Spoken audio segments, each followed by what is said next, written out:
तो आज के टाइम पे एनिमे बहुत ज्यादा पॉपुलर हो चुके हैं और मेजोरिटी ऑफ लोग एनिमे देखते हैं। लेकिन लोग जब भी एनिमे की बात करते हैं तो उनके दिमाग में कुछ गिने चुने पॉपुलर या कुछ ओवररेटेड एनिमे ही आते हैं और इसी वजह से कुछ डिजर्विंग एनिमे हर साल आते हैं लेकिन इन पॉपुलर एनिमे के बीच में कहीं खो जाते हैं। तो आज मैं तुम्हें कुछ ऐसे ही अंडररेटेड एनिमे बताऊंगा जो तुम्हारी एक्सपेक्टेशन से काफी ज्यादा ऊपर होंगे। और हाँ, इसमें कुछ ऐसे एनिमे भी हैं जो पहले कभी पॉपुलर हुआ करते थे, लेकिन मैं ये लिस्ट न्यू एनिमे फैंस के हिसाब से बना रहा हूँ क्योंकि मुझे पता है मोस्टली लोगों ने वो एनिमे नहीं देखे होंगे। तो चलो उन एनिमे की बात करते हैं, लेकिन उससे पहले अगर तुमने मेरा चैनल सब्सक्राइब नहीं कर रखा तो सब्सक्राइब कर लो और वीडियो को भी लाइक कर देना। तो starting with number 7, wonder egg priority. तो ये स्टोरी हमारी मेन कैरेक्टर आई की है जिसे सब लोग बुली करते हैं क्योंकि उसकी दोनों आंखों का कलर डिफरेंट है। उसकी सिर्फ एक ही दोस्त होती है और सब लोग उसे भी बुली करने लग जाते हैं क्योंकि वो आई के साथ रहती थी और इसी वजह से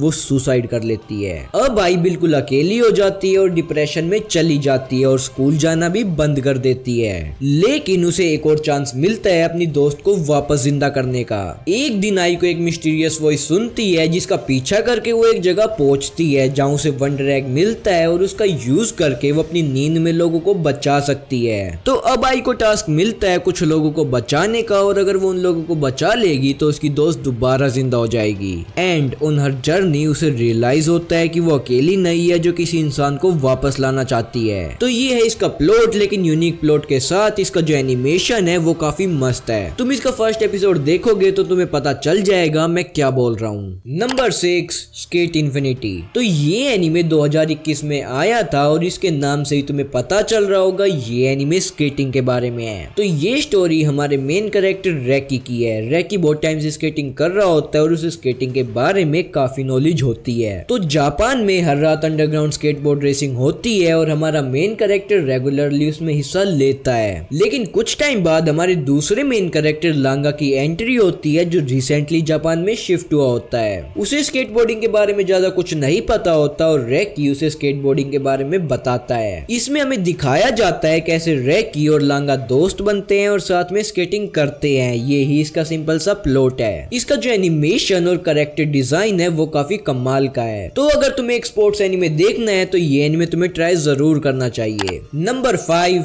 91 डेज। तो ये एनिमे 2016 में रिलीज हुआ था और ये मेरा one of the earliest anime था जो मैंने देखा था। तो ये एक रिवेंज स्टोरी है। हमारा मेन कैरेक्टर एंजेलो जब बच्चा था तब एक रात वो अपनी आंखों के सामने अपनी फैमिली को मरता हुआ देखता है कुछ माफिया से। वो किसी तरह उन लोगों से बचकर वहां से निकल जाता है लेकिन उसकी पूरी फैमिली मर जाती है। फास्ट फॉरवर्ड कुछ सालों बाद एंजेलो प्लान करता है कि वो उस गैंग को मारेगा जिसने उसकी फैमिली को मारा था। अब ये काम इतना आसान नहीं होने वाला क्योंकि जिसने उसकी फैमिली को मारा था वो काफी बड़े लोग हैं और उसे पूरी प्लानिंग के साथ उन्हें मारना पड़ेगा। ये एनिमे कैरेक्टर डेवलपमेंट पर काफी ज्यादा फोकस करता है और बीच बीच में तुम भूल ही जाओगे कि एंजेलो जिन लोगों के साथ है उन्हें वो मारने की प्लानिंग कर रहा है। सभी कैरेक्टर्स इतने अच्छे हैं इस एनिमे के अंदर। ये एनिमे सिर्फ 12 एपिसोड का है तो तुम्हें ये ट्राई जरूर करना चाहिए। Number 4, terror in resonance. तो ये एनिमे 2014 में रिलीज हुआ था और इसके अंदर 11 एपिसोड है। तो अगर तुम्हें थ्रिलर स्टोरी और जीनियस मेन कैरेक्टर पसंद है तो ये एनिमे तुम्हारे लिए है। एक शांति भरा दिन चल रहा होता है तभी दो बच्चे YouTube पर वीडियो डालते हैं कि 3 बजे के आसपास पूरे शहर के अंदर अंधेरा छा जाएगा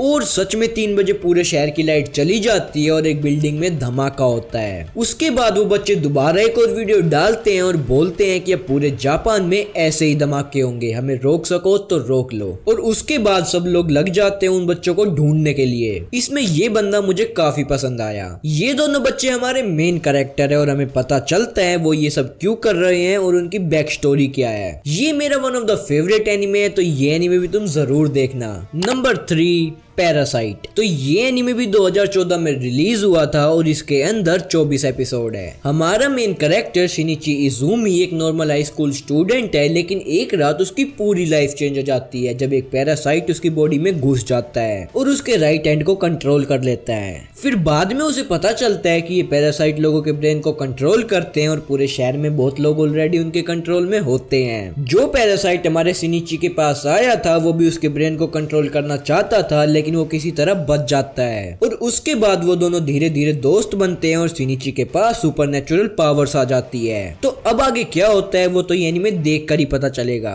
और हाँ, एक बार ये सीन देखो।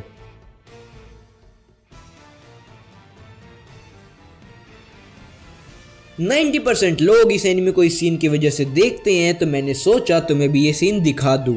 Number 2, Pluto. तो ये एनिमे नाओकी उरासावा का है, जिन्होंने मॉन्स्टर भी बनाया है। ये इन्फॉर्मेशन इनफ होनी चाहिए किसी भी आदमी के लिए ये एनिमे स्टार्ट करने के लिए। और अगर किसी को ना पता हो तो मॉन्स्टर मेरा फेवरेट एनिमे है। तो वैसे तो मैंने प्लूटो पर एक वीडियो बना रखी है, तुम वो वीडियो चेकआउट कर सकते हो। तो अगर ऊपर से बताऊं तो ये एक मर्डर मिस्ट्री है, जिसके अंदर एक किलर है जो लोगों को मारने के बाद उनके सर के ऊपर होंद लगा देता है। वेट, मैंने लोग बोला? तो एक्चुअली वो इंसान और रोबोट दोनों को मारता है। तो हाँ, ये एनिमे एक ऐसे वर्ल्ड में सेट है जहाँ रोबोट्स और ह्यूमन साथ मिलकर रहते हैं और रोबोट्स को भी इंसानों वाले राइट्स मिले होते हैं। और जो किलर है वो नॉर्मल लोगों को नहीं, बल्कि जो दुनिया में 7 सबसे स्ट्रॉन्ग रोबोट्स है उनको मारता है। और उस किलर को पकड़ने के लिए एक डिटेक्टिव आता है जो खुद उन 7 सबसे स्ट्रॉन्ग रोबोट्स में होता है। ये एनिमे स्टार्ट तो एक मिस्ट्री से होता है, लेकिन जैसे जैसे इसकी स्टोरी आगे बढ़ती है और भी बहुत सारी मिस्ट्रीज अनफोल्ड होती जाती है। वार्निंग, इस एनिमे के अंदर कोई भी स्पेसिफिक मेन कैरेक्टर नहीं है और नाओकी उरासावा कैरेक्टर्स को मारने में पीछे नहीं हटते, तो गलती से किसी भी कैरेक्टर से दिल मत लगा लेना।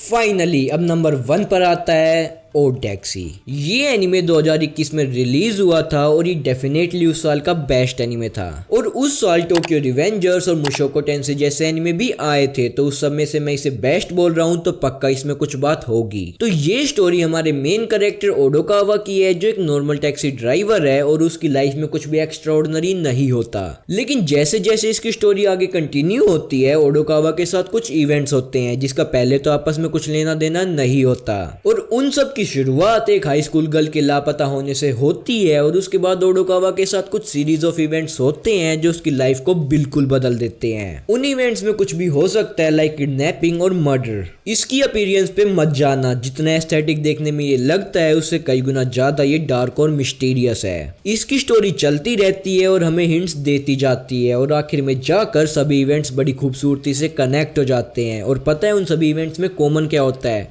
ओडोकावा। वो सभी लोग कभी ना कभी ओडोकावा की टैक्सी में बैठे हुए होते हैं। एक और बात है कि तुम सोच रहे होगे कि इसमें सभी कैरेक्टर्स एनिमल क्यों है, तो उसके पीछे एक बहुत बड़ा रीजन है जिसके बारे में मैं तुम्हें नहीं बताऊंगा। और मैं गारंटी देता हूं जब तुम्हें वो सीक्रेट पता चलेगा तुम्हारा दिमाग खराब हो जाएगा। और अगर कोई बोलता है कि मैं ये एनिमे नहीं देखने वाला क्योंकि इसका एनिमेशन कार्टून वाला है, तो तुम लोग अपने जीवन की सबसे बड़ी गलती करोगे। तुम शायद अपनी लाइफ में ग्रेटेस्ट स्टोरी एवर को मिस कर दोगे जस्ट बिकॉज उसका एनिमेशन तुम्हें अच्छा नहीं लगा। तो मैं 100% बोलूंगा इस 13 एपिसोड के एनिमे को गलती से भी इग्नोर मत करना। तो ये थे कुछ अंडररेटेड हिडन जेम्स जो तुम्हें एक बार अपनी लाइफ में ट्राई जरूर करने चाहिए। और ओड टैक्सी को तो बिल्कुल भी मिस मत करना। मेरे पास अभी बहुत सारे अंडररेटेड एनिमे हैं जो मैं तुम्हें रेकमेंड करना चाहता हूँ, जो मेरी फेवरेट एनिमे के लिस्ट में भी आते हैं। तो अगर तुम्हें वो सभी एनिमे की लिस्ट चाहिए तो इस वीडियो को सपोर्ट करना with your like and subscribe and comments में बताना मुझे इसका नेक्स्ट पार्ट बनाना चाहिए या नहीं। तो मैं मिलता हूँ तुमसे अपनी अगली वीडियो में, तब तक के लिए लाइक कमेंट शेयर सब्सक्राइब।